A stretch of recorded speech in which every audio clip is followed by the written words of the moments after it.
Encouraging news for Austin Peay students who are just looking for that next meal. The campus S.O.S food pantry is going to get a brand new home. So exciting. It's going to be so much bigger. President Licari announced that this week. And of course, joining us today with more about it is Olivia Lahann and Lauryn Mayweather from the pantry. Thank you so much for joining us today. So let's talk about the big news announced this week, a new home for you, which is so desperately needed. So Olivia, you want to tackle that and tell us all about it? How's it going to happen? Yeah, absolutely. So President Licari has really made it an initiative, and it's part of our strategic plan to move our S.O.S food pantry to a bigger location that can serve even more students. And so starting, hopefully we'll be doing ribbon cutting in spring 2027. But the hope is that we will be fully moved in to a new building that will provide a lot more floor space for us to carry more pantry items, including personal hygiene products, cleaning supplies, as well as refrigerated food. We're hoping to have a rooftop garden, and we're going to be housed right next to the bookstore. So it's in a really central location, right on College Street. We're hoping to add additional hydroponic towers for those students who have seen the hydroponic towers growing in the pantry. We're going to add 3 more. So we're just incredibly excited about really deepening our impact and serving even more students and their families, because we see the need is really there. Definitely is. And it's a long time coming, right? Because 2012 is when the pantry started as a tiny kind of closet type of space. And now, wow, it's going to be what, triple the size at least, probably? Yeah. So many people don't know this, but the food pantry was actually started as an initiative by students. They did a service learning project and identified a need of food insecurity on campus. And so, yeah, it started in a little accordion, like a closet with little accordion doors. We've had several different locations and are now housed, at 322 Home Avenue. But we're really looking forward to doubling, even tripling our space, as well as providing, just a lot of different kind of innovative ways to grow food, to have it be a central hub where students can go there not only to receive food, but also feel welcome and get help with financial literacy, budgeting, and have it be sort of a one-stop shop for students who might be needing help with their basic needs. And the timing really couldn't be better. We have seen food prices, and I just wanted to talk to you. I just checked the prices on my phone before we came in here together. A gallon of milk between $5 to $10, depending on, if you want organic or if maybe you are a vegetarian and you want to stick with, plant-based. So again, times right now are really tough. And so why do you think, especially local providers, can help kind of with that need that we're seeing? Yeah, so I think that we have the Clarksville community really understands that APSU students are the future of Clarksville. And so we've seen just a tremendous outpouring of support by local business owners, community members who are willing to donate stuff from their local shelves that are slightly beyond their Best By dates. But we also see people, having food drives at local churches or sororities and fraternities, athletics. We're all kind of rallying together because we know it's really tough times. But we are at the Support Our Students Food Pantry. We're constantly accepting donations and making sure that we have a way to get food to students quickly and efficiently is one of our key priorities. Definitely, Olivia. Now, switching gears just a little bit, something a lot of people don't realize is that many college students are eligible for SNAP, or again, some people may have called it different names, but SNAP benefits are available for them. And I know, Lauryn, you can tell us more about that. What do you think? Maybe they're just not aware that the threshold is there, that it doesn't take that much to sign up for them? I find that a lot of students experience embarrassment to ask for help, especially with things like financial assistance, because students have a lot of pressure. They're new to college, they're entering their adult life, and they feel like they have to do everything on their own. So when you bring up SNAP benefits, they think, I don't need SNAP, I don't have kids, I'm just 20. They don't understand that SNAP is for anybody eligible over 18, and that includes them. So with that, it's just a general awareness. So we do screenings regularly. If you have less than 10 meals a week on your meal plan, you are likely eligible. And we just want to get the word out and destigmatize that, because it's nothing wrong with asking for help. It's nothing wrong with needing assistance, because times are hard. Big time, definitely. Now, if, say, for instance, somebody's watching our segment now and says, ooh, well, maybe I could do that, what's the first thing they should do? The first thing they should do is contact me or Olivia, or even come to the food pantry, because most of our volunteers are informed on the screening. We keep the QR code everywhere, and ask us, how can I see if I'm eligible for SNAP? And we'll start off with the screener. Should they do the screener and it turns out they're not eligible, we have plenty of resources. The food pantry, always open, good things, local butchers, so things like meat will be there, and that's probably the most expensive part of groceries. They can also go to Manna Cafe, we partner with them, or to YayPack, or even Loaves and Fishes if they want a hot meal in that moment. So we always have resources, and we are accommodating, even with services the food pantry doesn't explicitly provide. Very cool. So good stuff.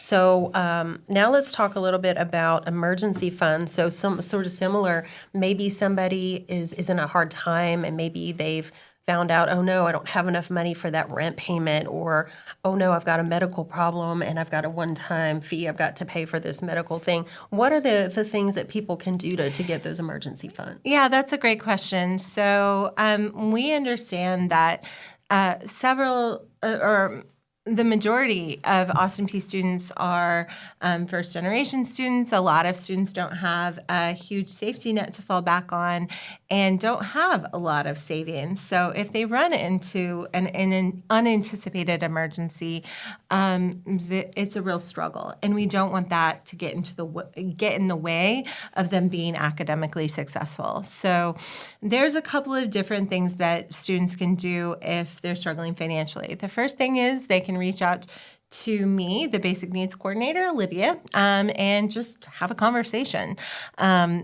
They can also online. There is an application for the Emergency Assistance Fund, and we provide supportive services as part. It's a one-time grant that does not need to be repaid back. It's only good for one time in your APSU career, but those funds can be put towards a housing emergency, or potentially you get a flat tire and you need a way to get to school and work, and you can, that is an option. That is sort of a one-time generous gift. There's also, the university has what's called the Miller Loan, which is a small loan that you can apply for that needs to be repaid. But if you're struggling financially, we just encourage you to reach out to our department, to reach out to your advisor, and because there are resources on campus that can help in those times of financial crisis. Very important stuff. So good. Thank you for letting us know about that. Now, what if somebody wants to volunteer or help out, maybe do what you do, Lauryn? What can people do?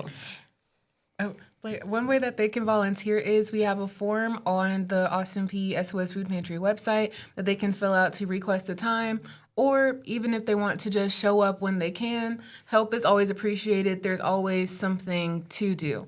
If they're interested in the Peer Navigator program, because I graduate in 2027, I'll be more than happy to help them with onboarding, to help them with anything they need, because honestly, being a peer navigator by myself is hard work. So if someone is interested in doing what I do, so we plan events, we talk to students, we inform the public about SNAP.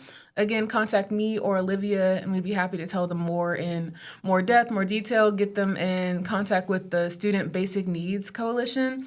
But this wouldn't be possible without our volunteers, even the people that volunteered to train me on being a peer navigator. So our lifeline is volunteers. We're never going to turn down any volunteers. If there's not work to be done, we can find some, and we do appreciate it. That's awesome. Our office is the Office of Community Engagement and Sustainability.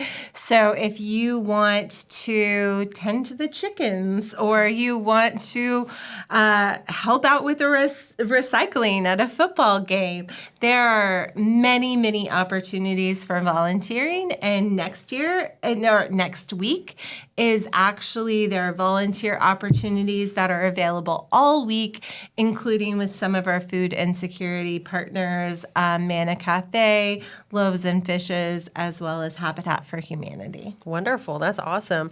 Now, a question about where you're located, because I know I have a lot of students are like, no, Home Avenue, how exactly do I get there? So I thought it'd be a good time to talk to either of you, like, if you tell somebody how, I know it's the big red door, right? And on Home Avenue, there's the big door. But other than that, if somebody isn't sure where to go, what should we tell them? Oh, I can go. Yeah, I whichever. just know it by muscle memory. Oh, that's Yeah. So White House Red Door is what we say. But it's right down the street from the bookstore. So if you're going from campus to the bookstore, you're probably walking down Home Avenue. You're going to walk past a tiny little white house with a red door. That is our office. You're not going to go in that office. You'll actually go down a gravel driveway, and there is a garage that is currently the house of our food pantry. There are always people manning the food pantry. We're open Tuesday through Friday from 9 to 4. We are closed on Mondays, but if you I encourage students to bring a friend, come on down, and bring your reusable bags, and you can shop once a week. And like Lauryn said, not only do we have kind of what you'd think of as your shelf-stable items, like pasta and mac and cheese and things like that, but we also partner with a local butcher. So each week students can get 1 pound of beef or 1 pound of chicken. We also have some great partner organizations. So right now with YAPAC, they just gave us Starbucks coffee. We've got some big Gatorades. We've got some, I think we have some protein bars that I saw at Walmart. A box of them was like $6. Whoa. So, we you never know what you're going to get. But we encourage you just to 322 Home Avenue, White House Red Door. Right. Like if any students are interested and want to know what's the best day to go to the food pantry, I'm going to tell you Thursday. That is close to our restock times. That's when we get like all the new stuff. So you're going to have your first pick. One week we had about 20 apple pies, frozen, key lime pies. Last year we had Jenny's ice cream. A lot of them. Those are about those are great. $10 a pint. Right. So you get there's some good stuff in there. Yeah. Even if that's all you come for, ice cream, a pack of noodles, it's for you too. Very cool. And that was what I was going to say. I know it's more than just food, too, right? You guys have home goods. You have other things, a career closet with clothes. So we have a clothing closet. So if I know every student has to take a public speaking class and has to dress professionally. If you have a job interview, we have suits. We have all sorts of nice professional clothing. Also, if you want to make a donation, if you've outgrown some clothes or you have a suit that you've never worn and that you're like, yeah, somebody else could use this more, we accept donations of business casual or business professional clothes or home goods as well. Wonderful. Dishes, books, kids' toys. All the things, right? Yeah, no, that's wonderful. Thank you so much, both of you, for stopping by. So we had Lauryn Mayweather, who is the peer navigator there at the pantry. Olivia Lahann, thank you so much for coming by and telling us all about the S.O.S. Food Pantry again over on Home Avenue, 931-221-6120, right? Is that the number? Awesome. I remembered. Fantastic. And I'm Mike Licari with 91.9 Public Affairs and APSU-TV.